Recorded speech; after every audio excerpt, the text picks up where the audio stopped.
The hotel bar was almost empty at 11 on a Tuesday night. I sat at the far end of the polished mahogany counter, nursing a glass of cheap white wine I couldn't really afford, trying to decide if rock bottom had a basement. My phone lay face down beside my purse, 3 missed calls from my landlord glowing accusingly through the dark screen. Fired.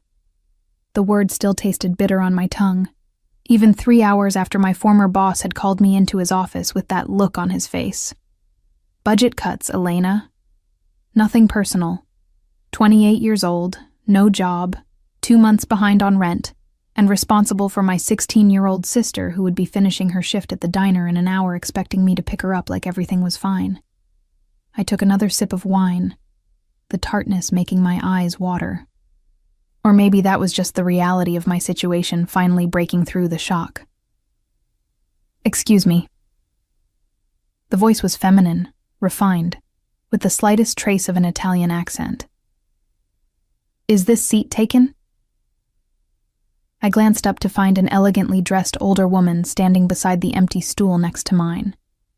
She had to be in her late 60s, with silver hair styled in a classic chignon, and eyes that held both kindness and an unmistakable sharpness. Her cream-colored suit probably cost more than my monthly rent used to be. It's all yours, I said, gesturing to the seat. She settled gracefully onto the stool, her movements deliberate and practiced. The bartender materialized instantly, something that hadn't happened when I'd ordered 15 minutes ago. Campari and soda, per favore, she said, then turned her attention to me. You look like you've had a difficult day, Kara. I let out a hollow laugh. That obvious? I've seen that expression in the mirror more times than I care to count. She extended a perfectly manicured hand. Agnese Morozov. Elena Reyes. I shook her hand, noting the surprising strength in her grip. Morozov. The name tugged at something in my memory, but I couldn't place it. Her drink arrived, and she took a delicate sip before speaking again. Forgive me for being forward, but you have an honest face. I find myself in need of someone honest tonight. I raised an eyebrow. I'm not sure I'm the person you're looking for. I just lost my job, and I'm about 3 bad decisions away from living in my car. Perfetto, Agnese said, and I couldn't tell if she was joking. That means you have nothing to lose. Something in her tone made me set down my wine glass. What do you want? She studied me for a long moment, those sharp eyes taking in details I probably didn't even notice about myself. How would you feel about earning $20,000 for one evening's work? My heart stuttered.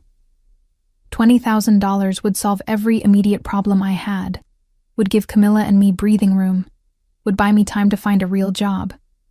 It would also probably involve something illegal, dangerous, or both. What's the catch? I asked carefully. Agnese's smile was small and sad. I need you to pretend to be my son's fiancée for dinner tonight. Just a few hours, that's all. I stared at her. Of all the things I'd expected her to say, that wasn't even on the list. Your son's fiancée. See, there are business associates coming to dinner, people with traditional values who expect my son to be settled with a nice girl. She waved her hand dismissively. He's too focused on work, never brings anyone home. They want to arrange a marriage alliance with their daughter. I cannot allow this. Why not? The words slipped out before I could stop them. Agnese's expression hardened. Because the LeBlanc family are vipers, and I will not see my Severo tied to them through marriage to that girl who is as cold and calculating as her father.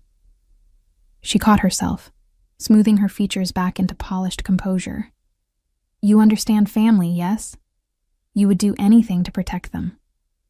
I thought of Camilla, of the promises I'd made to our mother before she died 5 years ago. Yes, I understand.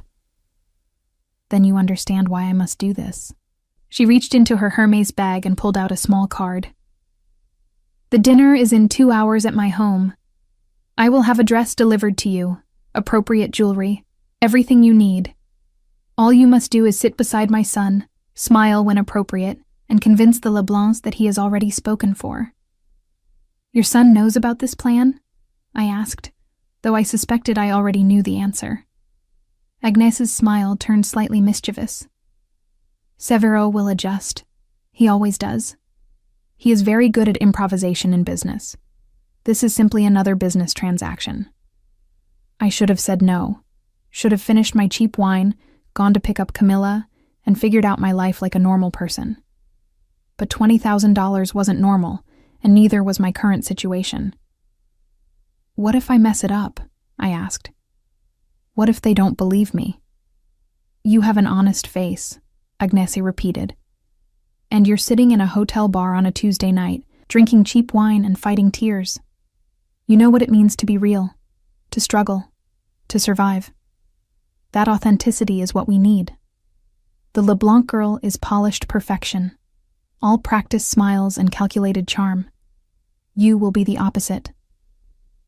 $20,000, I said, still not quite believing this was happening. "For one dinner. Plus a bonus if you're convincing enough that they abandon their pursuit of the alliance." She pulled out her phone. "I'll need your address for the dress delivery, and your measurements." An hour and a half later, I stood in my cramped studio apartment, staring at the most expensive garment I'd ever touched. The dress was midnight blue silk, elegant without being ostentatious, with a neckline that suggested sophistication rather than seduction. The shoes were Louboutin. The jewelry was simple but clearly real, and the clutch contained $500 in cash for incidentals. Agnès Morozov wasn't messing around. I'd called Camilla and lied smoothly, telling her I had a catering job tonight and wouldn't be able to pick her up. She'd been annoyed but accepted it, used to the erratic schedule I'd been keeping lately trying to make ends meet. One more lie to add to the pile I'd been building since our mother died. The car that arrived to collect me was a Mercedes, driven by a silent man in a black suit who opened the door without making eye contact. As we drove through Boston's streets toward the exclusive neighborhood where the Morozov family apparently lived, I tried to calm my racing heart. What was I doing? This was insane. I was about to walk into some Mafia family's home and pretend to be engaged to a man I'd never met, all because his mother didn't want him marrying into another crime family. Because that's what the Morozovs were, I'd finally remembered. Severo Morozov was the name that occasionally appeared in the newspapers, always in connection with legitimate businesses and charitable donations. But everyone in Boston knew the rumors. The car pulled up to a massive brownstone in Back Bay, the kind of house that whispered old money and older secrets. Agnès waited on the steps, now wearing an elegant black dress that made her look like royalty. "Bellissima," she said, taking my hands in hers. "You look perfect. Now, before we go in, you must understand something about my son." "He doesn't know about this," I stated. "He knows there is dinner with the LeBlancs. He does not know about you." She squeezed my hands. "Severo is a good man, Elena. But he is hard, closed off. 10 years ago, his father arranged a marriage for him. The girl betrayed him, took money to spy on the family for our rivals. Since then, he trusts no one outside our inner circle, especially not women." "That's who you want me to convince I'm engaged to?" I asked, panic rising in my throat. "A man who doesn't trust women?" "I want you to be exactly who you are," Agnès said firmly. "Real, honest, unpolished by our world. Let him see that not every woman is calculating, that not everything is a transaction, even if this is one." Before I could respond, the front door opened and a man in his 30s stepped out. He had to be over 6 feet tall, with dark hair that was just slightly too long and eyes the color of cold steel. He wore a charcoal suit that had definitely been tailored specifically for his frame, and he moved with the controlled grace of someone always aware of their surroundings. Severo Morozov was, objectively, one of the most attractive men I'd ever seen. He was also, quite clearly, absolutely furious. "Mama," he said, his voice a low rumble of barely controlled anger. What have you done? Agnese's grip on my hands tightened. I have found you a fidanzata, my darling boy. Isn't she lovely? His eyes cut to me, and I fought the urge to step backward. This was a man who commanded through presence alone, who wielded power like a second language. Whatever softness his mother possessed, he had none of it. We need to talk, he said to Agnese, still not addressing me directly. Inside. Now. The LeBlancs will be here in 20 minutes, she replied calmly. There is no time for discussions. You will be gracious to Elena, you will play your part, and afterward we will talk about how I have saved you from a disastrous alliance. I don't need saving, he bit out. No? Agnese's voice sharpened. You were going to allow Dimitri LeBlanc to broker a marriage between you and his daughter. You were going to chain yourself to that family for the sake of business stability. I will not allow it, Severo. Not when I know what it will cost you. Something flickered in his eyes. Pain, maybe, or old anger. Then it was gone, replaced by cold assessment as he finally turned his full attention to me. And you are? He asked, his tone making it clear I was an inconvenience at best. I lifted my chin, refusing to be cowed. $20,000. Camilla's rent. Time to find a real job. Elena Reyes, your mother hired me to pretend to be your fiancé for the evening. I'm sorry for the deception, but I assume you're familiar with the concept of business transactions. The corner of his mouth twitched. It might have been the start of a smile or a sneer, I couldn't tell. How much is she paying you? He asked. That's between your mother and me, I replied.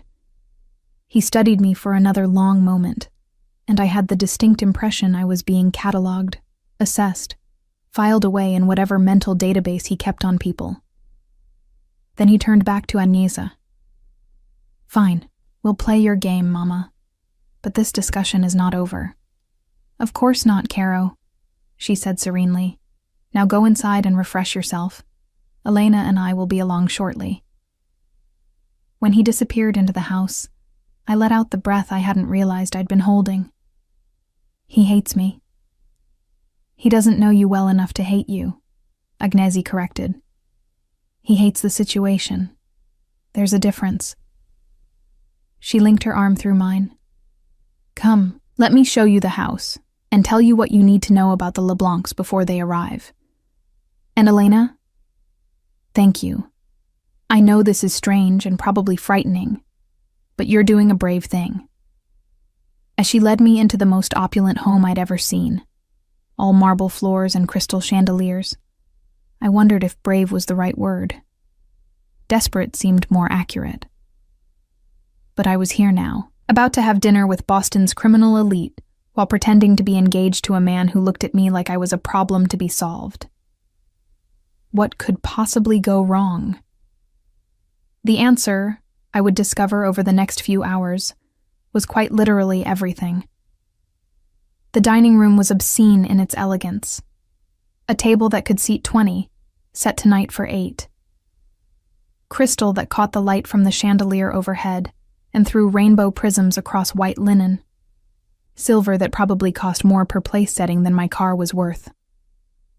I sat beside Severo, acutely aware of the tension radiating from him. He'd changed into a black suit with the top 2 buttons of his shirt undone, a calculated casualness that somehow made him more intimidating. His forearm rested on the table near my hand. The sleeve rolled to his elbow, revealing a dusting of dark hair and what looked like the edge of a tattoo. You'll want to stay on my right side, he'd murmured as we'd taken our seats. I prefer to keep my dominant hand free. The implication was clear. Even at his own mother's dinner table, Severo Morozov was prepared for violence. Noted, I'd replied, matching his quiet tone. Should I be worried? That depends on how convincing you are. His gray eyes met mine. The LeBlancs don't accept failure gracefully.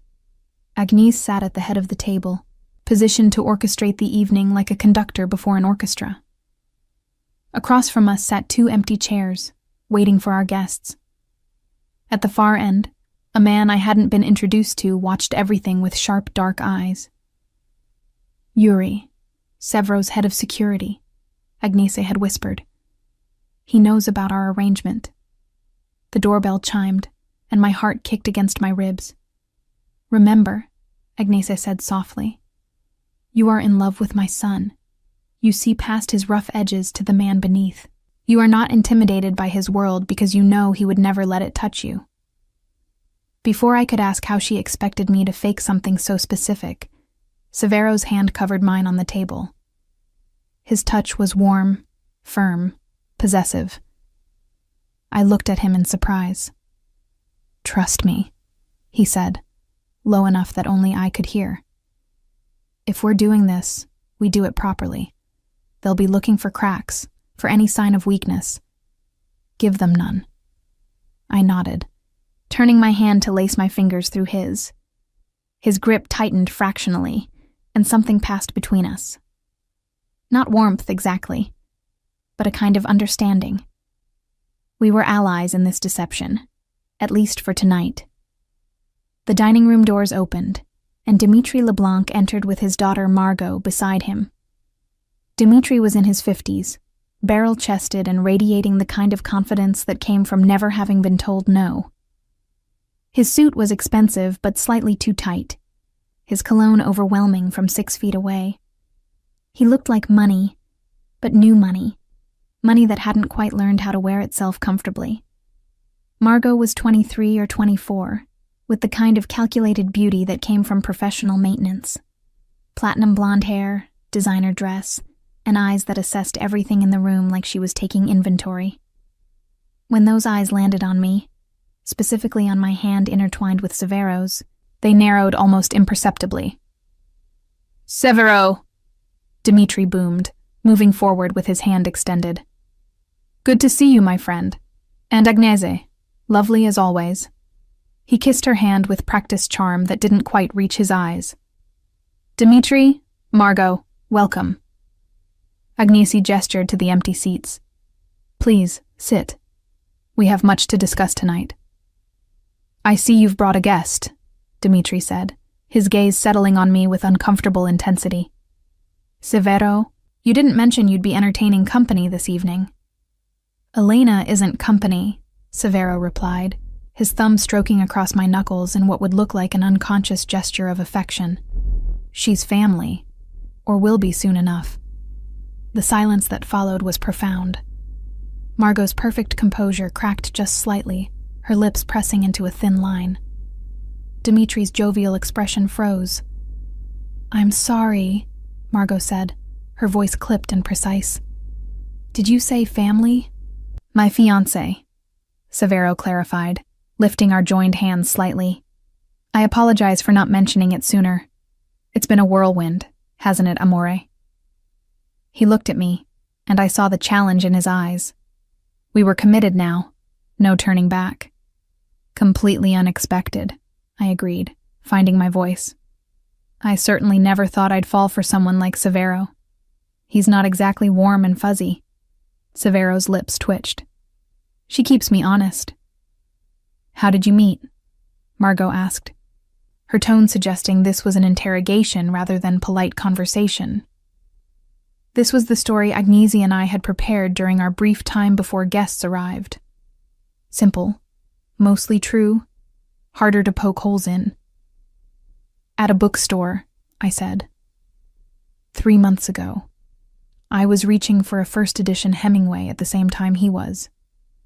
He insisted I take it, then showed up at my apartment the next day with a signed copy. "Persistent," Dimitri observed, recovering his composure. He took his seat, Margot following suit with barely concealed fury. "That's our Severo. When he wants something, he doesn't give up." "Not when it matters," Severo agreed. His hand left mine to rest on my lower back, a possessive gesture that sent an unexpected shiver down my spine. Elena is worth being persistent for. Dinner was served, course after exquisite course that I barely tasted, too focused on maintaining the illusion.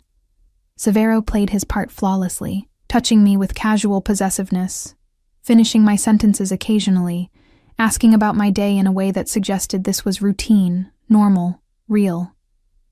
I tried to match his energy, laughing at his dry observations, teasing him gently about his workaholic tendencies, all while hyper-aware of Margot's calculating gaze and Dimitri's increasing agitation. "So, Elena," Dimitri said halfway through the main course, "what is it you do? For work?" The question was a trap. He wanted to highlight the difference between his daughter and me, between their world and mine. "I was in event planning," I said, keeping my voice steady. "Recently decided to make a change. I'm exploring other options." "How convenient," Margot murmured, "that you're available just as Severo needs a companion." The implication was clear. She thought I was a gold digger, opportunistic, fake. "Margot," Anissa's voice cut through the tension like a blade.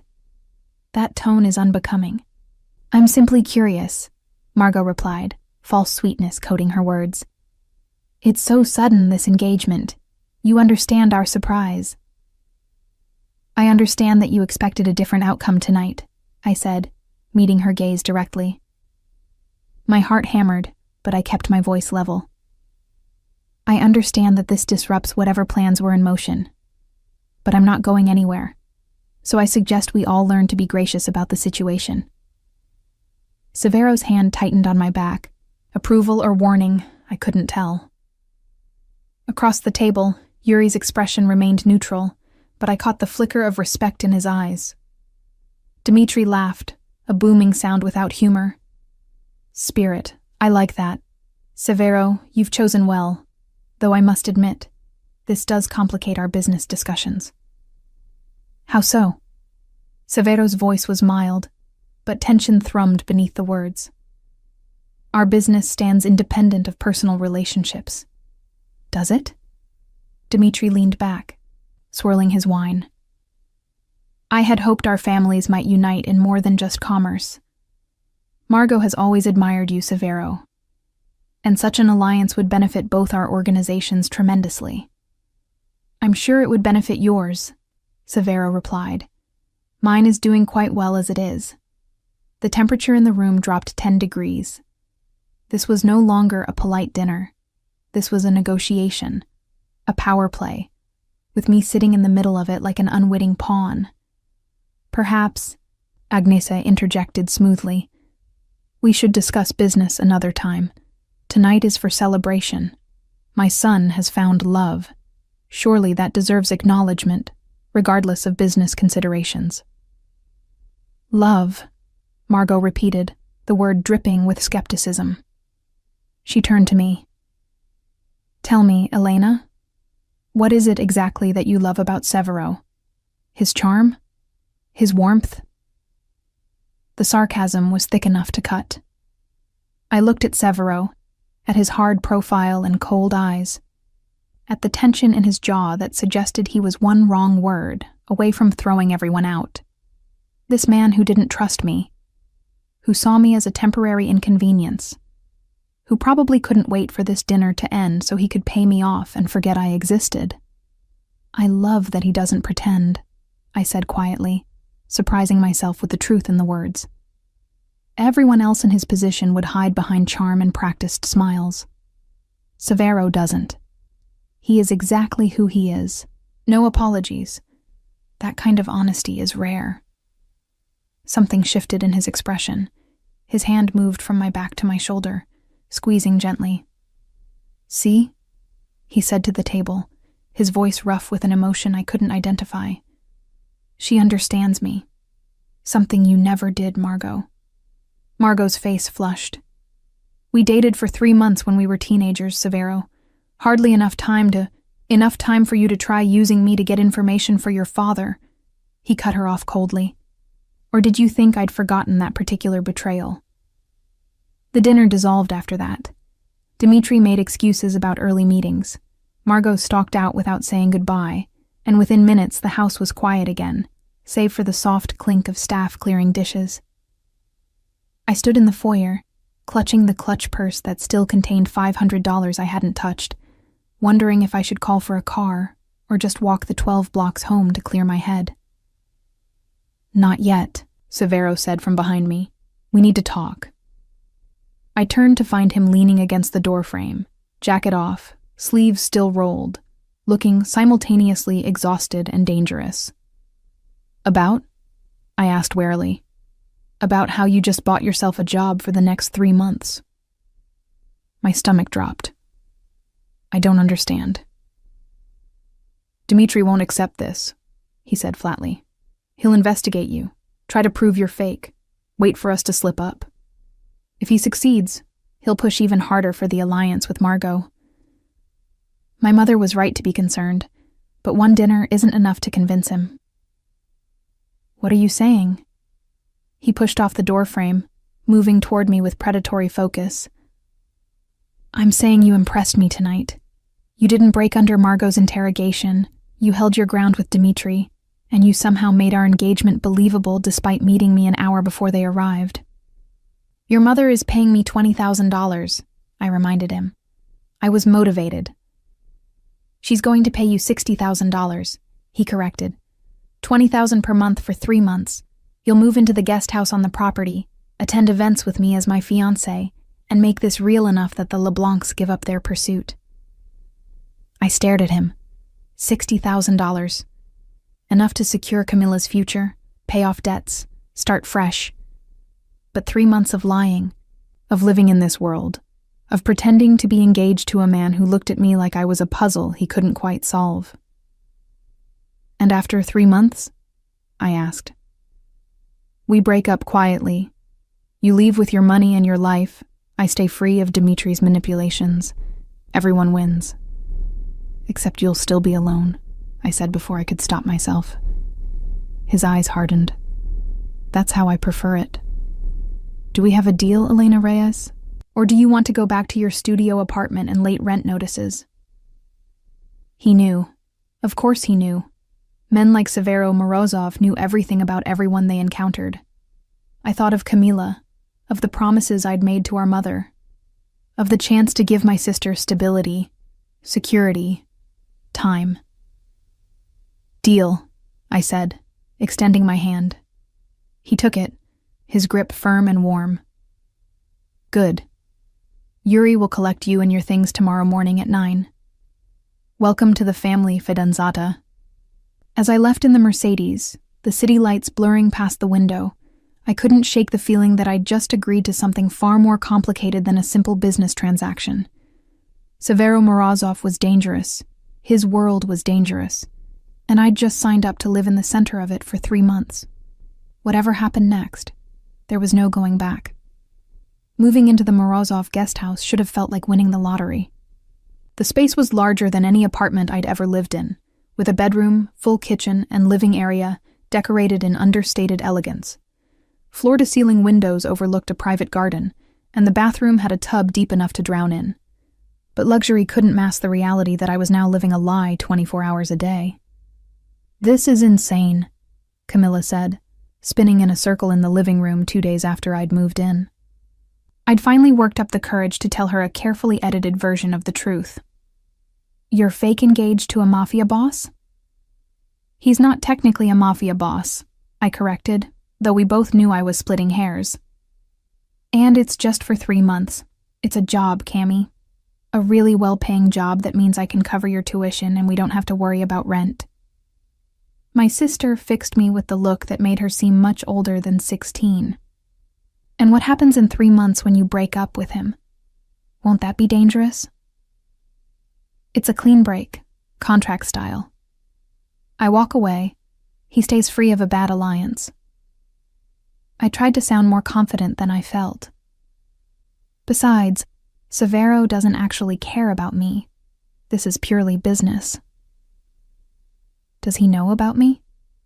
Camilla asked quietly. I'd wondered when that question would come. "Yes. He had me investigated within hours of our first dinner. He knows about you, about Mom, about our situation. Everything." "And he's okay with you doing this?" I thought about Severo's expression when Yuri had handed him my background file. The way his jaw had tightened when he read about Camilla, about our mother's death, about the promises I'd made. For just a moment, something had flickered in those cold gray eyes. Not warmth exactly, but recognition. Like he understood what it meant to carry responsibility you hadn't asked for. He hasn't said I can't, I answered finally. The truth was, Severo and I had barely spoken since I'd moved in. He was gone most days, handling business I didn't ask about. When he was home, he worked in his study or the main house, keeping a careful distance. We'd established ground rules through Agnese. We'd appear together at social events, maintain the fiction in public, but our private lives remained separate. It should have been perfect, professional, clean. Instead, I found myself hyper-aware of his presence whenever he was near, tracking his movements through the property like my nervous system had developed a Severo-specific radar. Dinner tonight, Agnese informed me on Friday evening, appearing at my door with an armful of garment bags. Charity gala. Half of Boston's elite will be there, including people who know the LeBlancs. This is your debut as Severo's fiancée to wider society. She laid out 3 dresses on my bed. Which one speaks to you?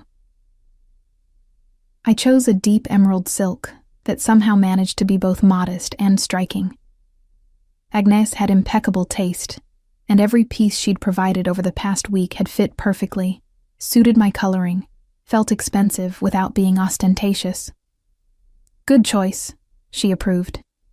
It will complement Severo's gray suit beautifully. You'll look like a matched set. That's the point, isn't it? I asked.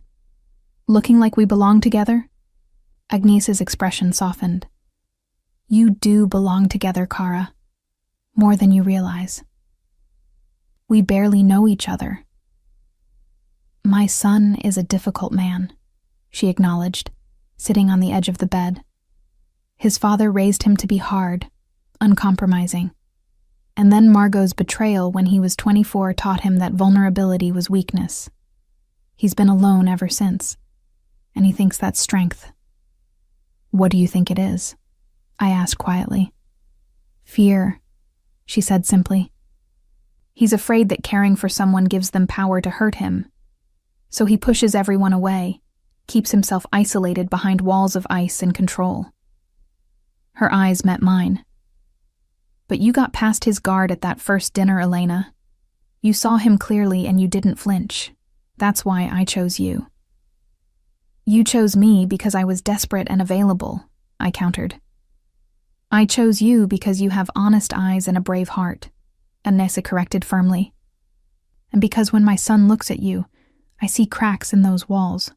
Small ones, yes, but they're there. I wanted to argue, to tell her she was seeing what she wanted to see. But I remembered the way Severo's hand had tightened on my shoulder when I'd defended him to Margot. The way he'd looked at me when I said I loved his honesty. Maybe Agnese wasn't entirely wrong.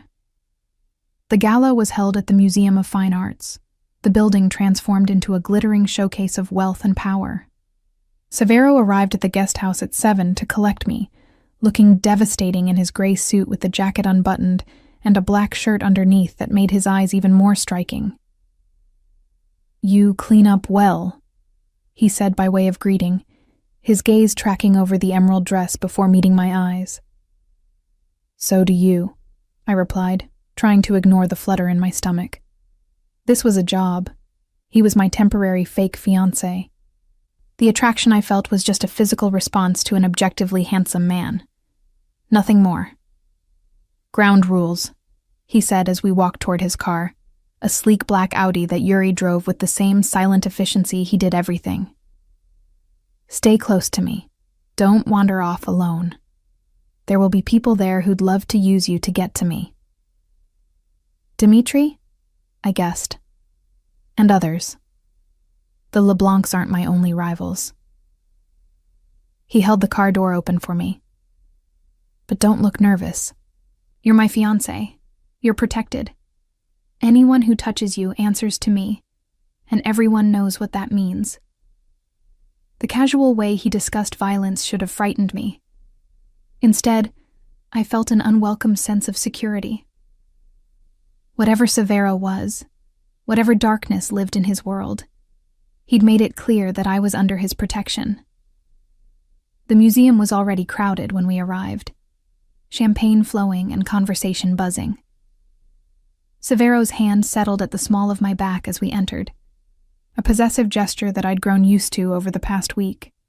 Every touch, every glance, every moment of manufactured intimacy was slowly becoming routine. That should have made it easier. Instead, it made it more dangerous. "Severo, there you are." A man in his 40s approached, gin and tonic in hand. And this must be the mysterious fiancé everyone's been talking about. "Elena Reyes," I offered my hand. "Pleasure to meet you." "Richard Hastings." I sit on the board with Severo. His handshake was firm, his smile genuine. "You've caused quite a stir, young lady. Severo's been Boston's most eligible bachelor for the better part of a decade." "Lucky me, then," I said lightly. "Indeed." Richard's gaze turned speculative. "Though I have to say I'm surprised. After the situation with ancient history," Severo cut him off, his voice pleasant, but with an edge that made Richard backpedal immediately. Of course. Well, congratulations to you both. Elena, if he gives you any trouble, you just let me know." Richard winked and melted back into the crowd. "What situation?" I asked quietly. Severo's jaw was tight. "Nothing you need to concern yourself with. If we're supposed to be engaged, I should probably know your history." He was quiet for a long moment, guiding me through the crowd toward a quieter alcove near the sculpture gallery. When he finally spoke, his voice was carefully neutral. "When I was 24, my father arranged a marriage to Margot. Our families had been business partners for years. It made sense strategically. We dated for 3 months, got engaged, planned a wedding." His hand dropped from my back, and he turned to face the sculptures rather than me. 2 weeks before the ceremony, I discovered she'd been feeding information about our operations to a rival family. Troop movements, financial details, security protocols, everything. "What did you do?" I asked, though part of me wasn't sure I wanted to know.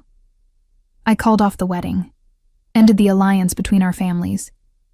Dmitri convinced my father it was a misunderstanding, that Margot was young and foolish and manipulated. My father wanted to forgive them."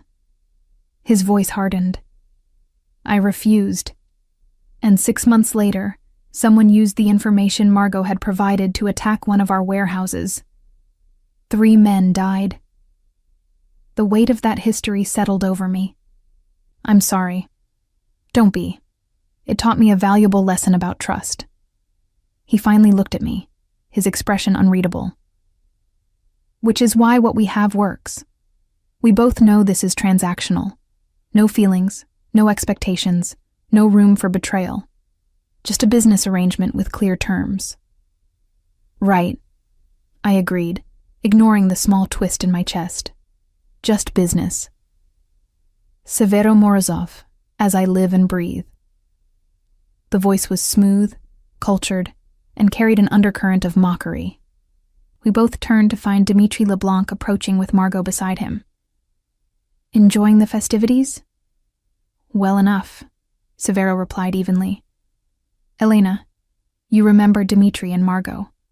"Of course." I moved closer to Severo instinctively. "Nice to see you both again." "Is it?" Margot's smile was razor sharp. "I've been hearing such interesting things about you, Elena. Quite the Cinderella story, from unemployed to engaged to one of Boston's wealthiest men in less than a month." "Love works in mysterious ways," I replied, keeping my voice light despite the warning bells clanging in my head. "Does it?" Dimitri's gaze moved between us.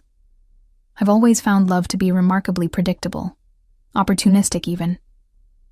"Is there a point to this conversation?" Severo asked, his tone dropping several degrees. "Simply marveling at your good fortune," Dmitri replied.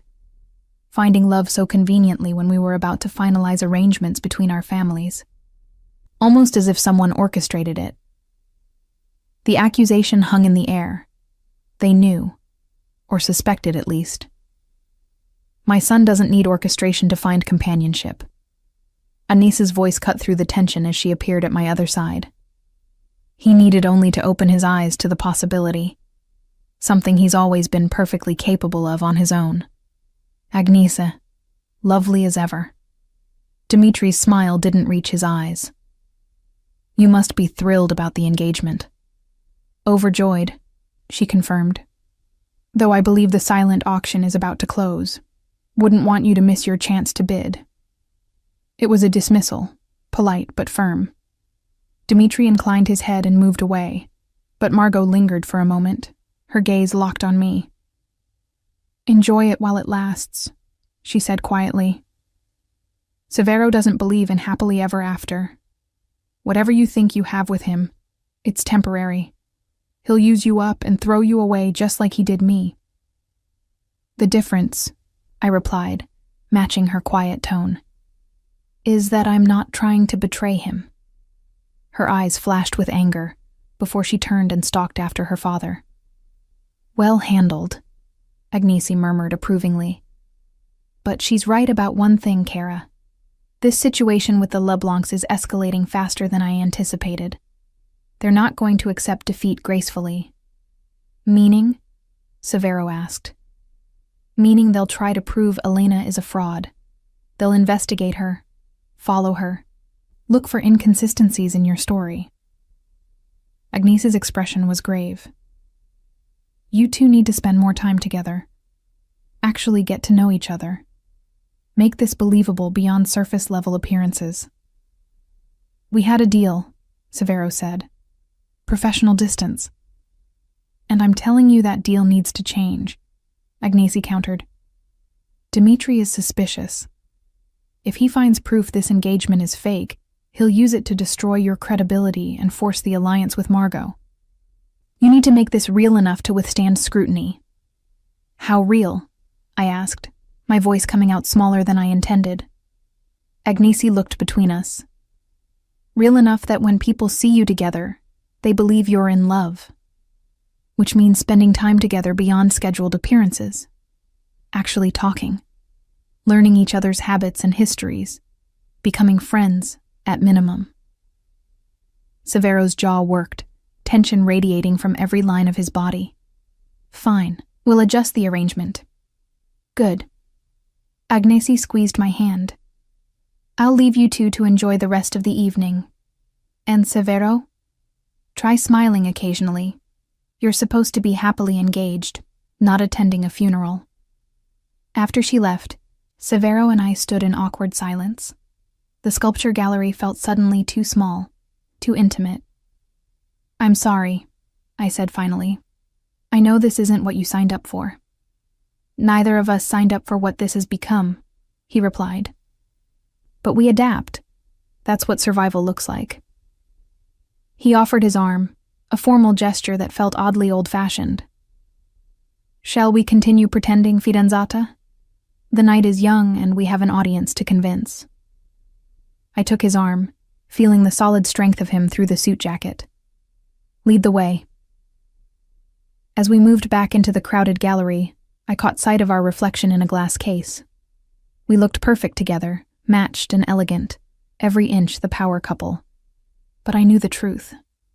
We were two people playing roles, pretending at intimacy while maintaining careful walls between us. The question was, how long could we sustain that illusion before the lines between real and fake began to blur? Tell me about your mother. Severo's voice startled me. We were sitting in his study, 3 days after the gala, attempting to follow Agnes's directive to actually get to know each other. So far, we'd managed 15 minutes of stilted conversation about favorite foods and preferred music before lapsing into silence. Now he wanted to know about my mother. Why? I asked carefully. He set down the glass of whiskey he'd been nursing. Because when Dimitri investigates you, and he will, he'll find information about your family. I need to know what he'll find so I'm not caught off guard. Always strategy. always calculation. Nothing personal. She died 5 years ago, I said, keeping my voice neutral. Breast cancer. Stage 4 by the time they caught it. She was a single mother, worked 2 jobs to keep us fed and housed. Never remarried after my father left when Camilla was born. That's the factual summary, Severo observed. I can read facts in a file. I want to know who she was. I looked at him, surprised by the request. He leaned back in his chair, shirt sleeves rolled to his elbows, tie long since discarded, looking more relaxed than I'd seen him. Maybe that was the whiskey, or maybe he was actually trying. She was funny, I said slowly. Even when things were hard, even when she was exhausted, she'd find something to laugh about. She used to make up stories for us about the people we'd see on the bus, giving them whole, elaborate lives. The man in the gray suit was actually a spy. The woman with the shopping bags was a retired Broadway star. I smiled at the memory. It made our small world feel bigger. And when she got sick, his voice was quiet. She made me promise to take care of Camila, to make sure she finished high school, went to college, had opportunities Mom never had. My throat tightened. She was more worried about us than about herself, even at the end. Severo was silent for a moment. That's why you took this job. The money for Camilla. The money for both of us, I corrected. But yes, primarily for her. She's brilliant, Severo. Straight A's, wants to study engineering. I can't let her give that up because I lost my job and can't afford rent. You won't have to, he said simply. Whatever else happens, I'll make sure Camilla's education is covered. That's not part of our contract. It's a guarantee. I stared at him. Why would you do that? Because I understand responsibility you didn't ask for, he replied, his gaze holding mine. My father died when I was 26, left me an empire I wasn't ready for, a family I had to protect, decisions that would affect hundreds of people. I wanted to be an architect, build things that mattered. Instead, I inherited a legacy of violence and compromise. It was the most personal thing he'd ever shared with me. Do you regret it? Every day, he admitted. But regret doesn't change reality. Neither does wanting a different life. You do what needs to be done, protect who needs protecting, and hope you don't lose yourself completely in the process. Is that what you think is happening? That you're losing yourself? His laugh was hollow. I lost myself a long time ago, Elena. Now I'm just managing what's left. The bleakness in his voice made my chest ache. I don't think that's true. No? He refilled his glass. You've known me 2 weeks. What could you possibly know about who I am? I know you kept your mother's dinner theater tradition alive even though you'd rather work, I said. I know you personally funded a scholarship program for underprivileged kids in South Boston. I know you visit the graves of the men who died in that warehouse attack every month. Yuri told me. Severo's expression darkened. Yuri talks too much. He cares about you, I corrected. And he's worried you've forgotten how to let anyone see the man you actually are underneath all the armor. The armor is all that's left, Severo said flatly. The man underneath died with my father's empire and Margot's betrayal. What you see now is what there is. I don't believe that. Believe what you want. He stood abruptly. This was a mistake. We don't need to know each other's tragic backstories to fake an engagement. We just need to perform convincingly in public. Severo. Good night, Elena. He left before I could respond, the door closing with controlled precision that was somehow worse than a slam. I sat alone in his study, surrounded by leather-bound books and expensive art, and wondered if Agnès was wrong. Maybe Severo's walls weren't just cracked. Maybe they were reinforced steel, impenetrable. And I was foolish to think I could see through them. The next morning, Camilla showed up at the guest house before school, her expression worried. Someone was asking about you at the diner, she said without preamble. Man in an expensive suit, asking Raj if you had any enemies, if you'd been in trouble with anyone. My stomach dropped. What did Raj say?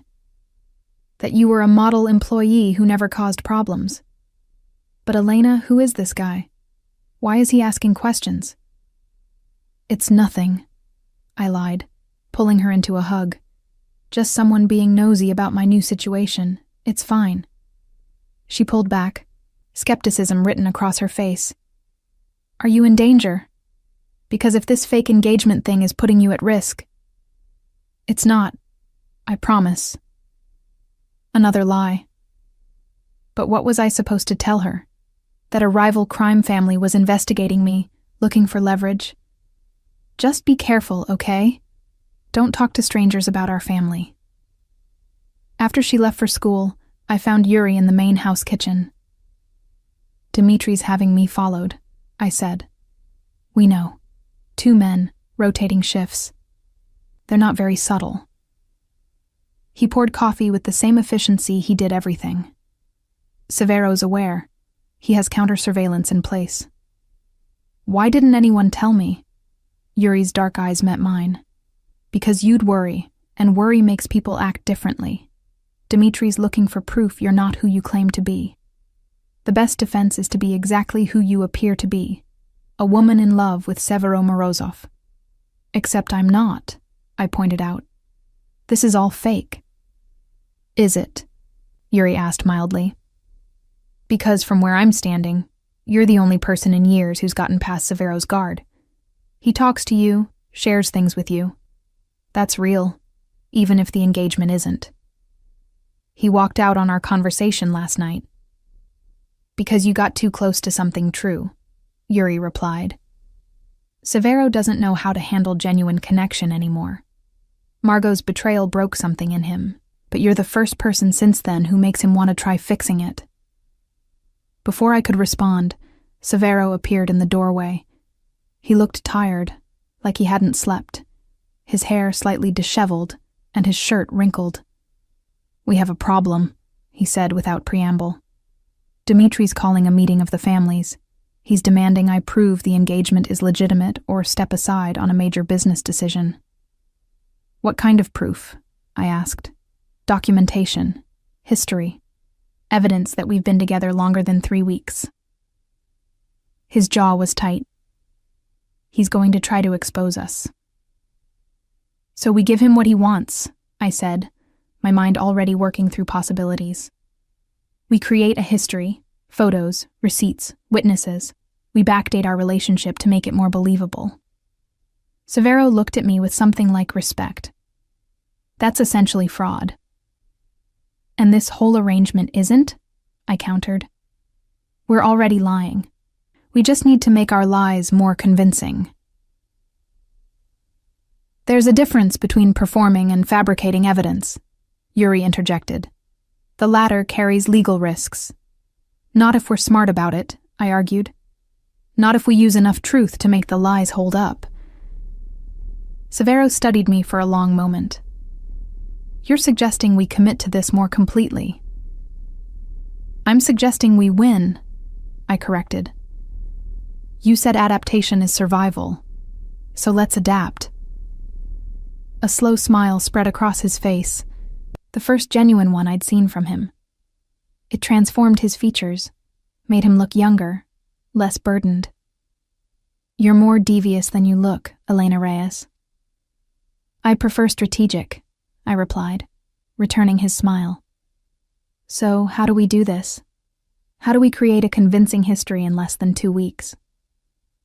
Agnesi appeared behind Severo, somehow having materialized from nowhere. You spend every waking moment together. You create memories, inside jokes, shared experiences. You make the lie so real that even you start to believe it. That's dangerous, Severo said, his smile fading. More dangerous than losing to Dimitri? She countered. More dangerous than being forced into an alliance that will destroy you? He looked at me, and I saw the question in his eyes. Was I willing to take this risk? To blur the lines between real and fake until neither of us was sure which was which? I thought of Camilla, of the promises I'd made, of the life I could give her with $60,000 and Severo's guarantee of her education. I thought of the man standing before me, broken and guarded, who'd offered me a lifeline when I needed it most. "I'm in," I said firmly. "Whatever it takes." Severo nodded once. "Then we start now. Clear your schedule for the next 2 weeks. You're about to become an expert on Severo Morozov, and I'm about to learn everything there is to know about Elena Reyes." "Is that a threat or a promise?" I asked lightly. His eyes darkened with something I couldn't quite identify. With me, they're often the same thing. 2 weeks of intensive bonding turned out to be more complicated than I'd anticipated. Severo took the project seriously, creating a schedule that would have impressed a military strategist. Mornings we spent together over coffee, sharing childhood stories and learning each other's mannerisms. Afternoons, we attended his business meetings where I sat beside him, observing, becoming familiar with his world. Evenings, we had dinner together, sometimes in restaurants where we could be seen, sometimes at home where we could talk without performance. And slowly, terrifyingly, the lines between fake and real began to blur. "You bite your lip when you're thinking," he observed one morning, watching me over his espresso. "Lower left corner. You've done it 3 times since we sat down." "You tap your ring finger on the table when you're impatient," I countered. 4 times in the last 5 minutes. What are you impatient about?" "This." He gestured between us. "I don't like waiting to see if our strategy works." We were in a cafe in the North End, deliberately choosing a spot where we'd be seen by mutual acquaintances, creating our history, building our story. Severo had arranged for someone to accidentally take photos of us that would later be leaked to society pages, backdated to months ago. "It's working," I assured him. "We look natural together now. Even Yuri said we've stopped performing and started just existing around each other." "Is that what we're doing? Existing?" His gray eyes searched my face. "Because it feels like something else." My breath caught. "Like what?" "I haven't decided yet," he admitted, which is unusual for me. I always know exactly what a situation is, how to control it. But with you, he trailed off, shaking his head. "You make things complicated." "I'm literally the simplest arrangement you could have," I pointed out. "No expectations, clear terms, defined end date. That's the problem." He leaned forward, his voice dropping. "None of this feels simple anymore." Before I could respond, my phone buzzed. Camilla's name flashed across the screen, but when I answered, it wasn't her voice. "Elena Reyes?" The man's voice was smooth, cultured, unmistakably threatening. "This is Dimitri LeBlanc. I believe we need to have a conversation." Ice flooded my veins. Across the table, Severo's expression hardened as he read my face. "How did you get my sister's phone?" I asked, keeping my voice steady through sheer force of will. "Camila and I just had a lovely chat," Dimitri replied. "She's a bright girl. Mentioned how sudden your engagement to Severo was, how she'd never even heard of him before 3 weeks ago. Fascinating, isn't it? The things people reveal when they're not expecting interrogation. If you touched her..." My voice shook with rage. "Please, I'm not a monster. She's perfectly safe, for now." The threat was implicit. "But I suggest you and Severo meet me tonight, 8 o'clock, the warehouse on Harbor Street. Come alone, or I'll have more questions for your baby sister." The line went dead. "What did he say?" Severo demanded. I told him, my hands trembling around the phone. "He talked to Camilla. He knows she didn't know about our engagement before it happened. Severo, if he hurts her..." "He won't." Severo's voice was hard as granite. "We'll meet him tonight, but not alone. And Elena, I need you to trust me. Whatever happens, Whatever I say or do, trust that I'm protecting you both. What are you planning to end this?" He stood, throwing cash on the table. "Dimitri made a mistake going after your family. That breaks every code we operate under. He just gave me justification to do whatever I need to do." The warehouse was exactly as ominous as expected. Crumbling brick, broken windows, the smell of salt water and decay from the harbor beyond. Severo parked a block away, Yuri in the car behind us with 3 other men I didn't recognize. "You stay in the car," Severo ordered. "This isn't negotiable." "He wants both of us there," I argued. "If I don't show." "Then I tell him you refuse to be intimidated by his tactics." His hand cupped my face, surprising me with the gentleness. "Elena, listen to me. Dimitri is dangerous because he has nothing to lose. I need you safe. That's all that matters. And Camila is already secure. I had Yuri collect her from school an hour ago. She's at the house with Agnesi." He saw my expression and continued, "I'm sorry I didn't tell you sooner, but I needed you focused, not panicked." Relief made my knees weak. "She's really safe. She's really safe, I promise." He leaned forward, pressing his forehead to mine in a gesture of intimacy that felt startlingly real. "Stay in the car. Let me handle this." He left before I could argue further, Yuri and the other men following at a discreet distance. I watched them disappear into the warehouse, every instinct screaming at me to follow, to see what happened, to make sure Severo came back out. Minutes ticked by with excruciating slowness. Then I heard voices, muffled by distance and walls, rising in anger. A crash, shouting, the unmistakable sound of violence. I couldn't stay in the car. I moved as quietly as possible through a side entrance, following the sound of confrontation. The warehouse interior was a maze of crates and shadows, lit dimly by failing overhead lights. I crept closer to where I could hear Dimitri's voice, loud and furious. "You think you can make a fool of me, Severo? Parade some nobody around as your fiancée when everyone knows she's a fraud? Careful how you speak about my wife." Severo's voice was deadly calm. "Elena might be willing to tolerate your existence. I'm not." "Wife?" Dimitri laughed. "Please, you're not married. This is all a show, and I have proof." "Do you?" Severo sounded almost bored. "Because from where I'm standing, you have nothing but accusations and wounded pride. Margot was never going to be my wife, Dimitri. Accept it and move on. You humiliated my daughter, rejected her for a waitress. Do you know what that does to our family's reputation?" "I don't particularly care," Severo replied. "What I care about is that you threatened Elena's sister. That crosses a line." "And what are you going to do about it?" Dimitri's voice turned mocking. "You're not your father, Severo. You don't have his ruthlessness, his willingness to do what needs to be done. You've gone soft." The silence that followed was more terrifying than any response. "You're right," Severo said finally. "I'm not my father. I'm worse. He had rules, boundaries he wouldn't cross. I have none. Not when it comes to protecting what's mine. Brave words, but I have connections too. Resources. You can't just... Can't I?" Severo's voice dropped to a dangerous whisper I had to strain to hear. "Everyone in this city knows what happened to the last person who threatened my family. Do you really want to test whether I'm bluffing?"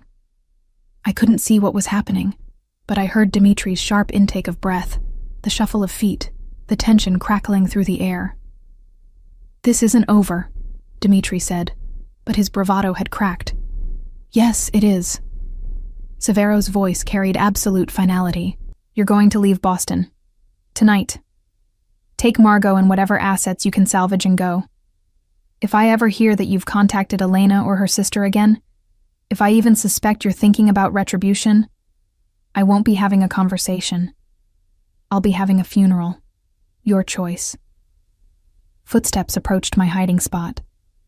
I pressed back against the crates, praying the shadows would conceal me. Dimitri passed within feet of me, his face pale and furious, 2 men flanking him as he stalked toward the exit. When they were gone, I emerged from my hiding place to find Severo leaning against a crate, looking exhausted. Blood trickled from a cut on his lip, and his knuckles were bruised. "I told you to stay in the car," he said without looking at me. "I don't follow orders well," I replied, moving closer. "Are you hurt?" "Nothing serious."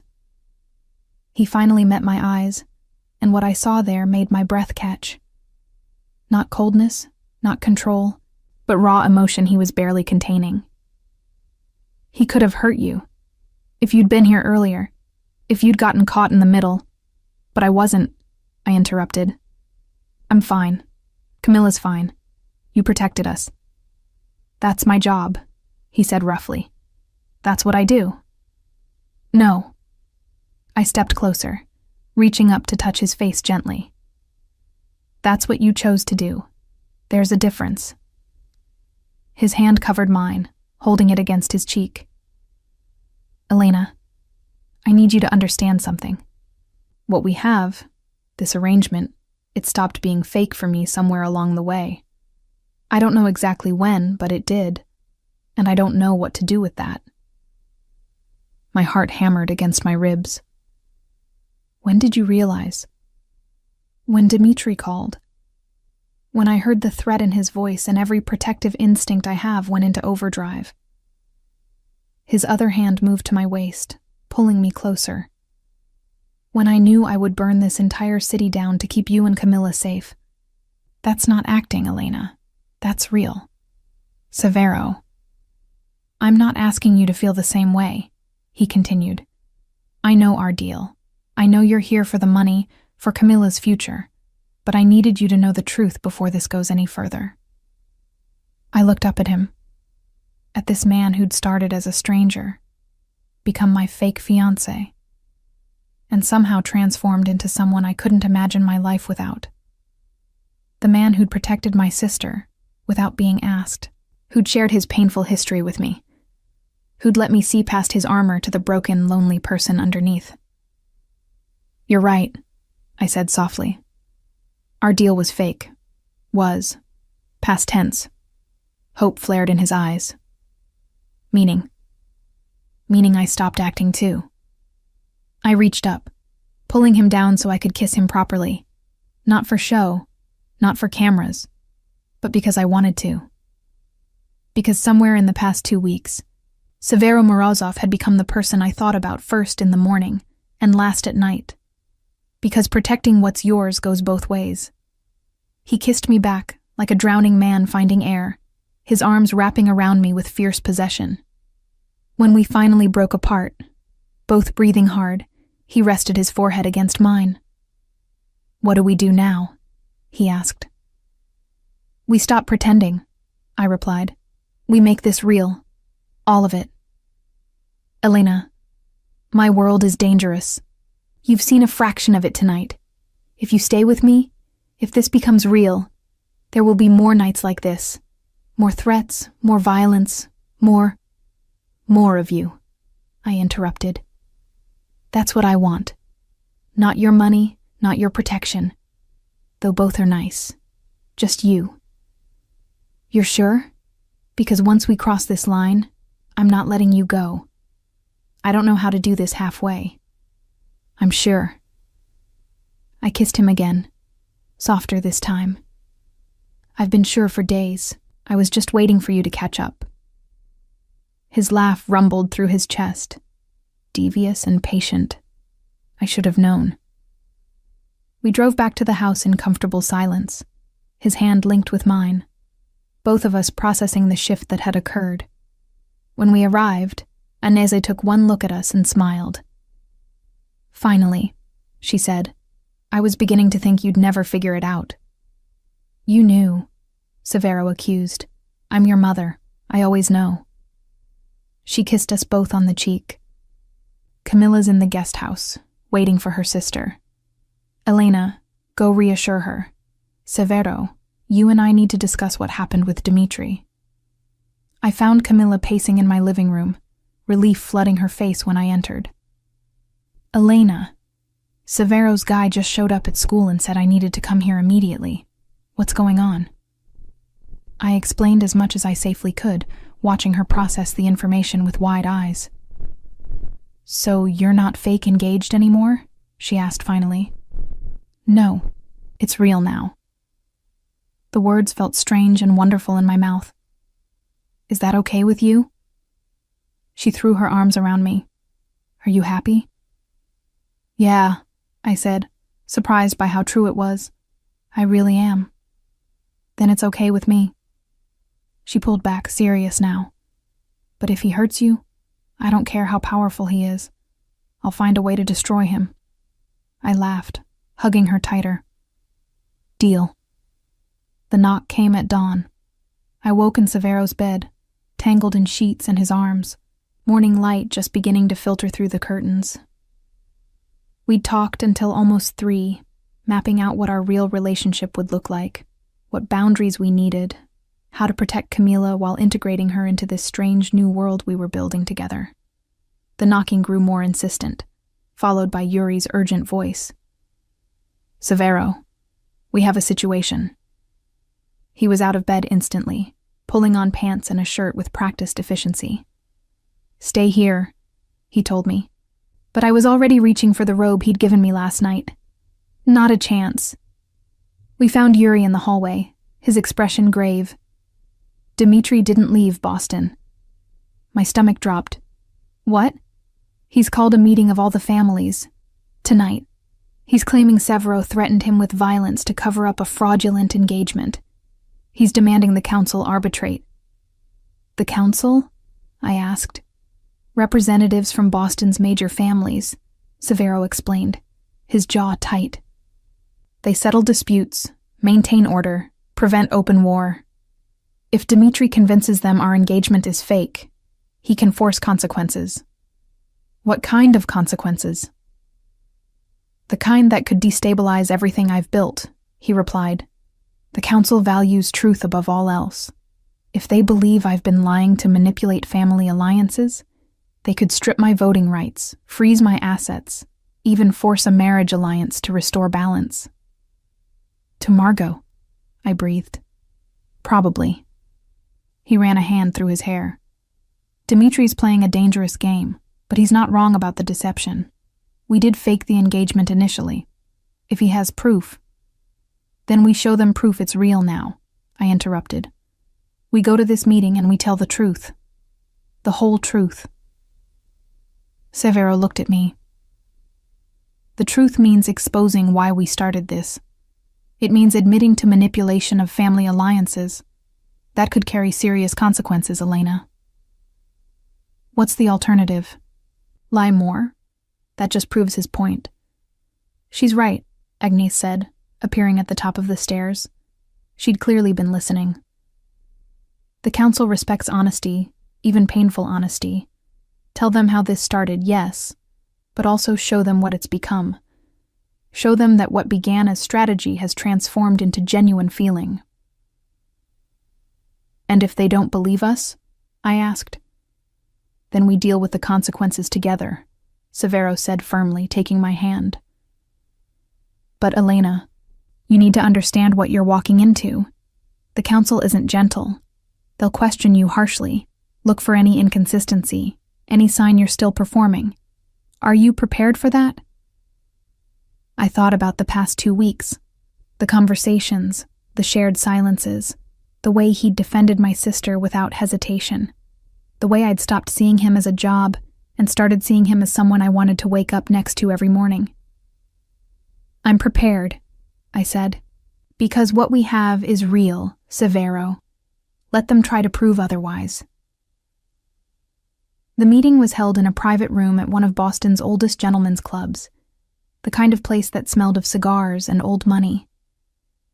7 representatives sat around a mahogany table, 5 men and 2 women, all watching with expressions ranging from curious to hostile as Severo and I entered. Dmitri sat at one end, Margot beside him, both looking vindictively satisfied. Severo Morozov, the oldest man intoned, You stand accused of fabricating an engagement to manipulate family alliances and avoid legitimate business arrangements. Dimitri LeBlanc claims he has evidence this engagement is fraudulent. How do you respond?" Severo's hand tightened on mine. "The engagement began as a strategic arrangement," he said clearly. "My mother hired Elena to pose as my fiancée to prevent an unwanted alliance with the LeBlanc family." Murmurs rippled through the council. Dimitri smiled triumphantly.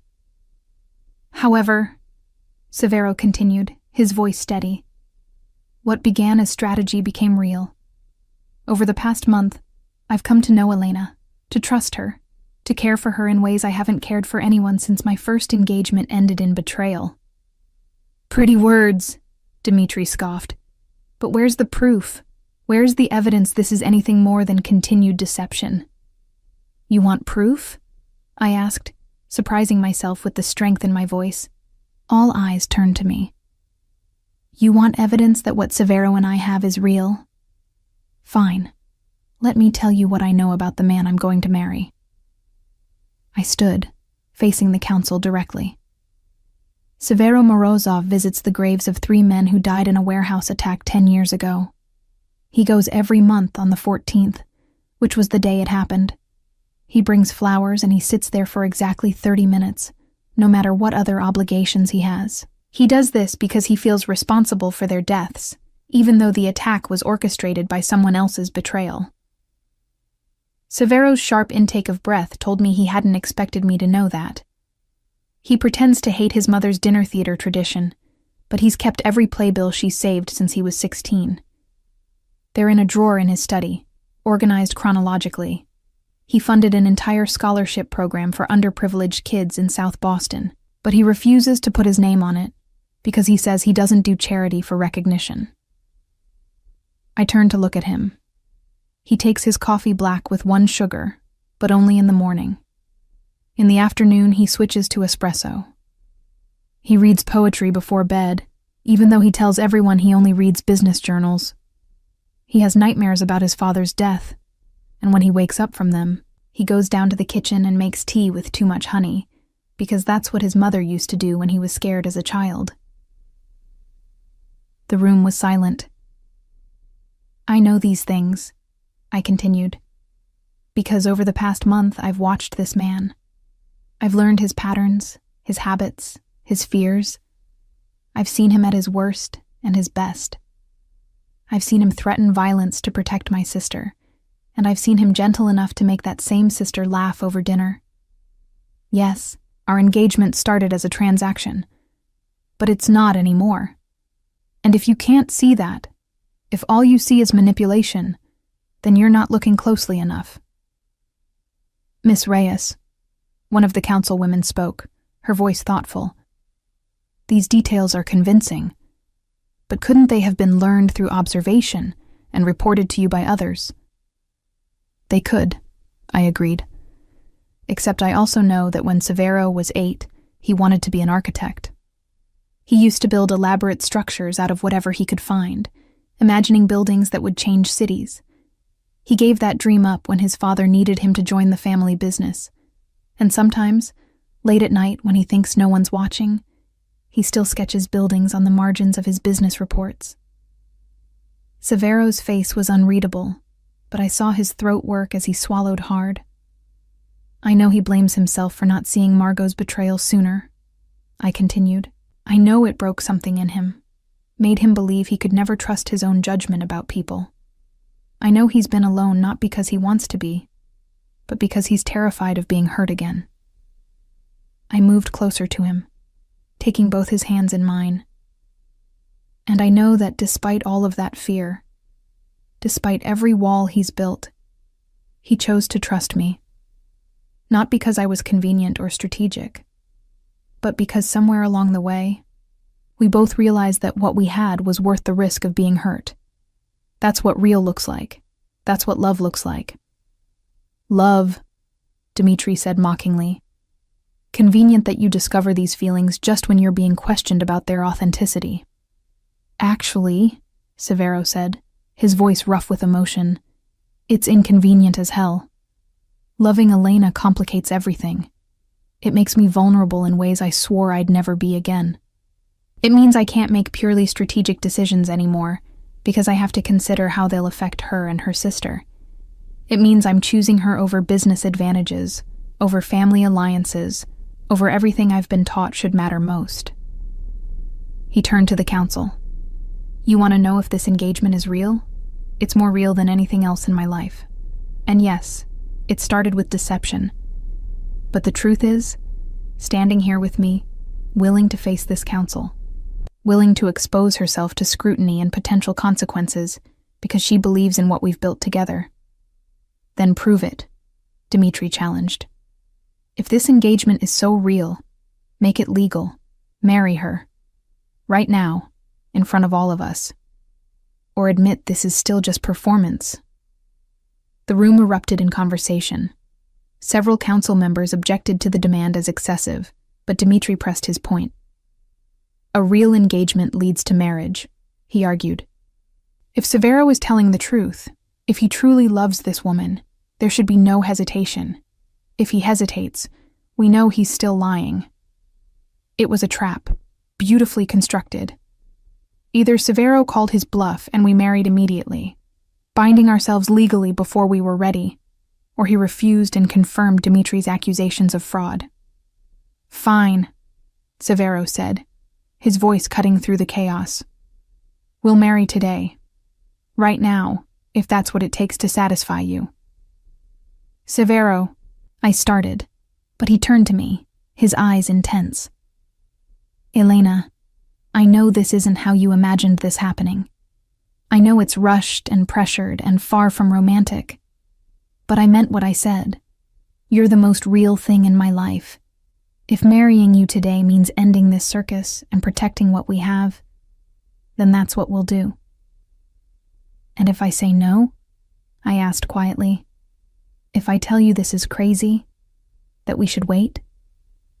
Then we wait, he replied without hesitation. And I'll deal with whatever consequences Dmitri wants to throw at me. But Elena, understand this. I want to marry you. Not because of his ultimatum, not to win this political game. Because I love you, and I'm done pretending otherwise. My heart felt too large for my chest. This man, this complicated, damaged, fierce man, was offering me everything. Not because he had to, but because he wanted to. You love me, I repeated, needing to hear it again. I love you, he confirmed. Inconveniently, irrationally, completely. And if you need more time, if this is too much too fast, I'll wait. But I won't pretend anymore that this is anything less than what it is.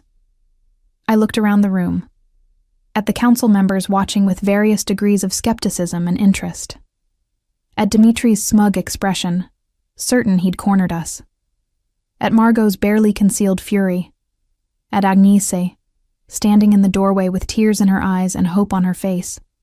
Then I looked back at Severo, at the vulnerability he was showing me despite everything it cost him. I don't need more time, I said. I need a witness and someone authorized to perform marriages. His eyes widened. You're sure? I've been sure for days, I told him, echoing my words from the warehouse. I was just waiting for you to catch up. 2 hours later, we stood in the same private room, now rearranged to accommodate a hastily organized ceremony.